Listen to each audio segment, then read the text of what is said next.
సమా నమస్తే uncle. June 4 ఫలితాలు ఎవరికి అనుకూలంగా వస్తాయనుకుంటున్నారు? జగన్మోహన్ రెడ్డి గారికి అనుకూలంగా వస్తాయి అనుకుంటున్నాను. ఎందుకమ్మా ఎందుకు? ఎందుకంటే ఆయన చేసిన అభివృద్ధి సంక్షేమం బాగుంది కాబట్టి జగన్మోహన్ రెడ్డి గారే వస్తారని అనుకుంటున్నాను. అలాగే మరో వారంలో కౌంటింగ్ జరగనుంది కదా, విజయ శంకర్ ఎవరు మోగిస్తారు, జగనా చంద్రబాబు? జగన్మోహన్ రెడ్డి గారే విజయశంకర్. ఓకే.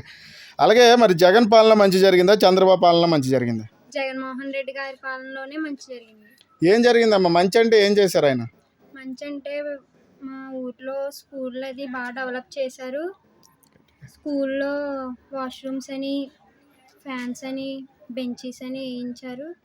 అందువల్ల పేద పిల్లలు కూడా అమ్మఒడి చొప్పున ప్రతి తల్లికి 15,000 ఇవ్వడం వల్ల పేద పిల్లలు కూడా చదువుకుంటున్నారు. ఓకే అమ్మా, ఓకే.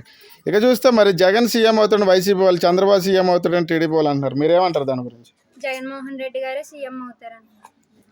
ఓకే. జూన్ 9న సీఎంగా జగన్ ప్రమాణ స్వీకారం చేస్తారని వైసీపీ వాళ్ళు చెప్తున్నారు. మీరేమనుకుంటున్నారు? జగన్మోహన్ రెడ్డి గారే ప్రమాణ స్వీకారం చేస్తారని. ఓకే. గ్రామీణ ప్రాంతాల్లో పోలింగ్ ఎక్కువ జరిగింది కదా, ఏ పార్టీకి అనుకూలంగా ఉందనుకుంటున్నారు? వైఎస్ఆర్సీపీ పార్టీకి అనుకూలంగా ఉంది. ఎందుకని ఆయనకి అనుకూలంగా ఉండడానికి?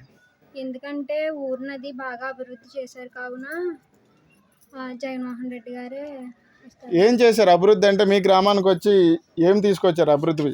అభివృద్ధి అంటే సచివాలయాలు తీసుకొచ్చారు, వాలంటీర్ వ్యవస్థ తీసుకొచ్చారు. వాలంటీర్ వ్యవస్థ తీసుకురావడం వల్ల చాలా బాగుందని అనుకుంటున్నాను. ఓకే. అయితే ఫైనల్గా ఏ పార్టీకి ఎన్ని సీట్లు రావచ్చు? వైఎస్ఆర్సీపీ పార్టీకి 175కి 150 పైన రావచ్చు. ఓకే, థ్యాంక్ యూ అమ్మా. Thank you.